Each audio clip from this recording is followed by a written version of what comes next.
El control on-off también se le llama control abierto o cerrado, control todo o nada, ¿no? Son otras denominaciones, o control binario también, porque solo presenta dos estados, el estado de encendido o de apagado.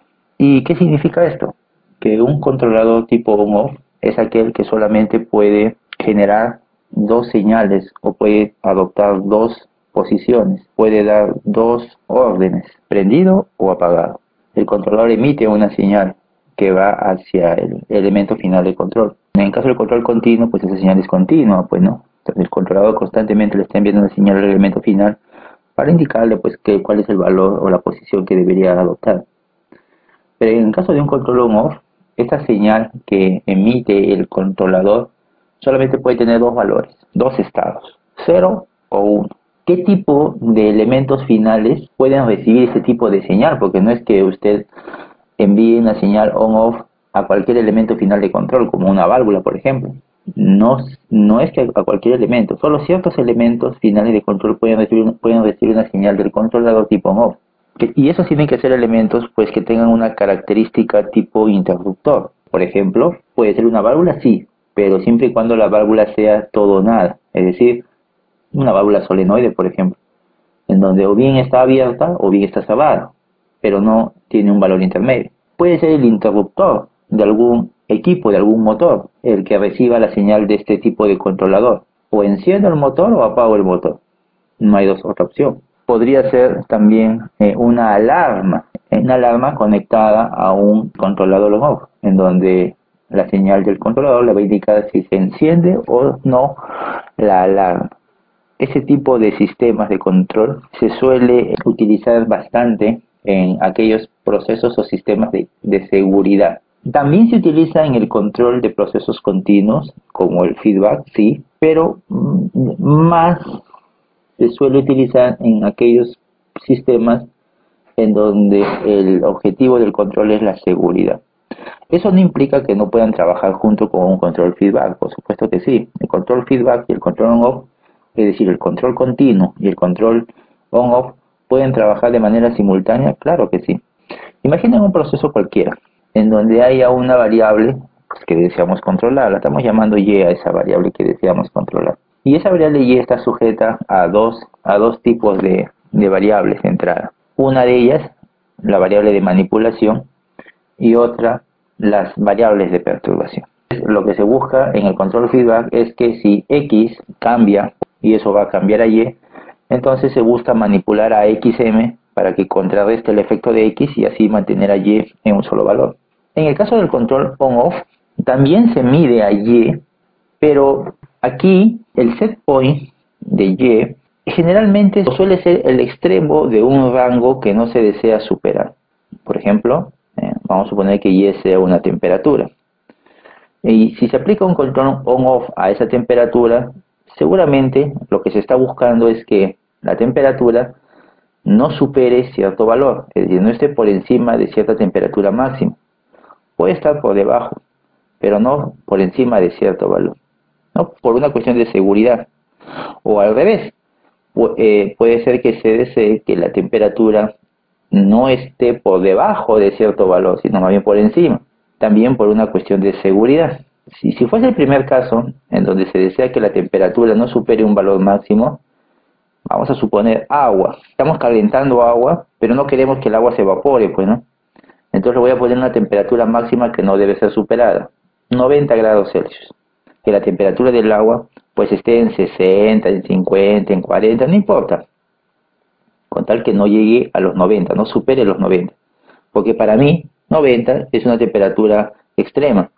Porque superado los 90 yo considero que el proceso se está volviendo peligroso porque el agua está a punto de evaporarse. Entonces mi objetivo de control es que no se supere cierto valor. Podría ser también al revés, ¿no? Quiero que la temperatura del agua, bueno, tenga un valor 20, 30, el valor que sea, pero que no esté por debajo de 5 grados Celsius. Tal vez este proceso tiene una connotación en donde el agua suele enfriarse demasiado. Y si la temperatura desciende por debajo de los 5 grados, pues se corre el riesgo de que se congele, bueno. y eso me va a originar problemas. Entonces mi temperatura mínima en ese caso de control vendría a ser pues la temperatura de 5 grados Celsius. Entonces mientras el agua esté por encima de los 5 grados no hay problema. Cuando ya llegue a 5, ahí se activa el sistema de control. Y el sistema de control, por supuesto, debe tener un sensor que detecte el paso de la variable de control por el rango que se ha establecido y mande una señal al controlador para que el controlador, al detectar que se ha superado el rango mínimo o máximo, pues haga algo sobre la variable de manipulación para que busque contrarrestar los efectos de X sobre Y. Ahora, ese haga algo significa que el controlador solamente le va a enviar dos señales posibles, o enciende o apágate. Entonces se espera que con esa única orden de enciéndete o apágate, lo que sea que fuese el elemento final de control, uno esperaría que ya la temperatura regrese a su rango previamente definido. Mientras el Y, que es la variable de control, esté dentro del rango preestablecido, pues se entiende que la variable X de manipulación, la XM, también no va a sufrir ningún cambio. Entonces en estado estacionario simplemente vamos a tener esto. El problema surge cuando Y empieza a sufrir un cambio. ¿Ya? Vamos a suponer que usted quiere implementar un control on-off y desea que Y opere en ese valor, en el que está ahí en el gráfico. Y por alguna razón, alguna variable de perturbación pues empieza a modificarse. Y ese cambio en la perturbación origina que Y empiece a aumentar. Y usted no quiere que aumente, usted quiere que se mantenga en ese valor. Si Y empieza a aumentar, eso es detectado por el sensor y envía al controlador, y el controlador le va a decir a la variable de manipulación, cambia de estado. Yo no sé en qué estado estará, si esto será 0 o será 1, simplemente cambia de estado. Y vamos a suponer que ocurre esto, pues, ¿no? Que la variable de perturbación empieza a modificarse. Entonces eso va a hacer que Y empiece, en este caso, a aumentar. Por lo tanto, el controlador le indica a la variable de manipulación o al elemento final de control en realidad que se produjo un cambio de estado. Es decir, si estaba apagado, pues enciéndete. Si era una válvula que estaba cerrada, pues abre para que pase un fluido que contrarreste ese efecto sobre Y.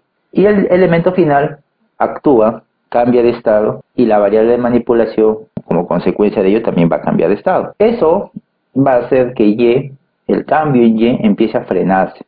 Empieza a frenarse, ¿por qué? Porque está actuando el efecto de la variable de manipulación.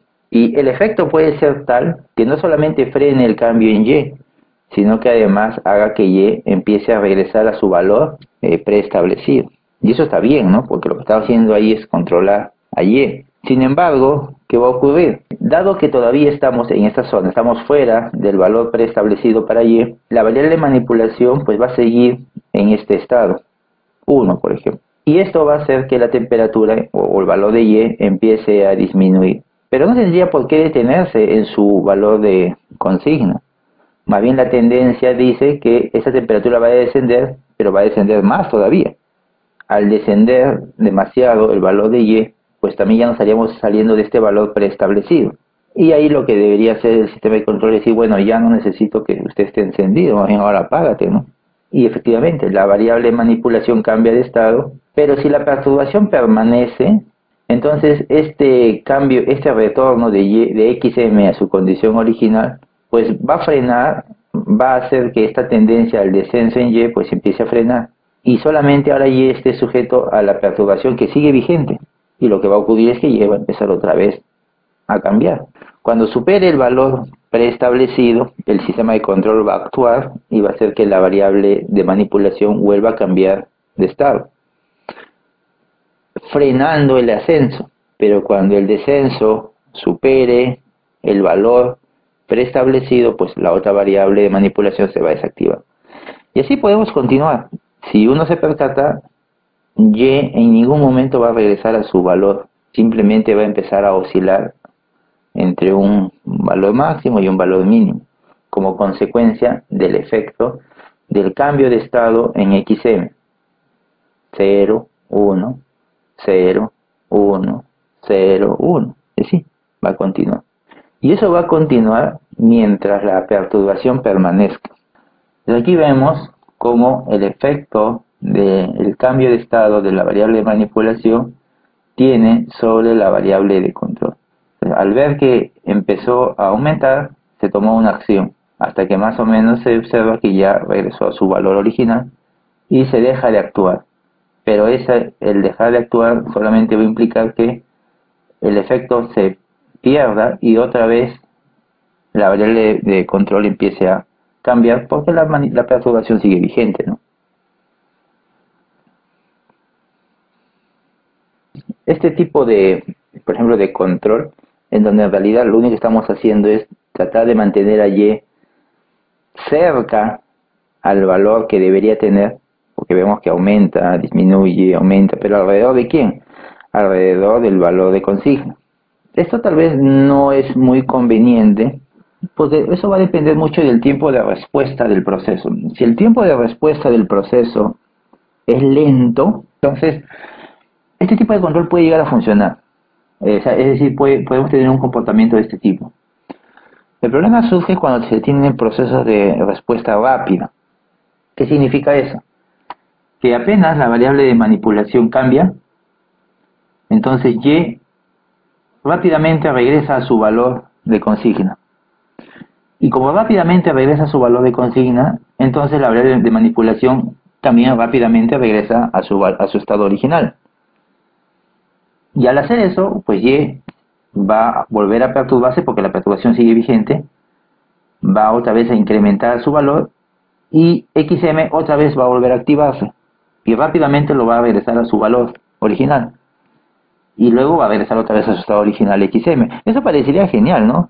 Es como que usted apenas se ve el error, rápidamente se corrige el error y el error regresa a su punto original y otra vez empieza a distorsionarse y otra vez usted empieza a corregir el error constantemente. Eso parece bien, pero en la práctica eso no es bueno, porque eso implica que el sistema de control, específicamente el elemento final de control, va a estar constantemente actuando. Es como que, a ver, no sé si a usted le ha pasado alguna vez, está en una habitación y no sé, pues usted quiere hacer algo con cierta iluminación, con la iluminación de una tarde, ¿no? Es decir, ni oscuro, ni tampoco completamente iluminado.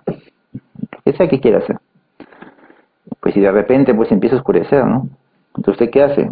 Pues activa el interruptor, pero la luz que se origina es muy intensa, pues, ¿no? Entonces usted lo apaga rápido, pero ahora ya está oscuro, y luego lo prende otra vez. Ya prende demasiado, ahora lo apaga, pero ya no se ve nada, ahora lo enciende. Y así está, encendiendo y apagando el interruptor, constantemente, para que ni sea oscuro el ambiente, ni sea completamente iluminado.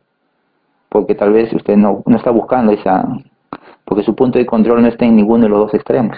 Es lo que está ocurriendo acá, ¿no? El punto de control no está ni acá ni acá abajo, ¿no? Está en el medio. En teoría parecería ser genial, ¿no? Porque inmediatamente lo corrige. Es por eso que cuando se implementan los sistemas de control on-off, no se hace así como lo acabo de mostrar ahorita. Lo que acabo de hacer solamente es una descripción así bien a grosso modo de cómo controlar Y en un valor fijo, manipulando XM en dos estados.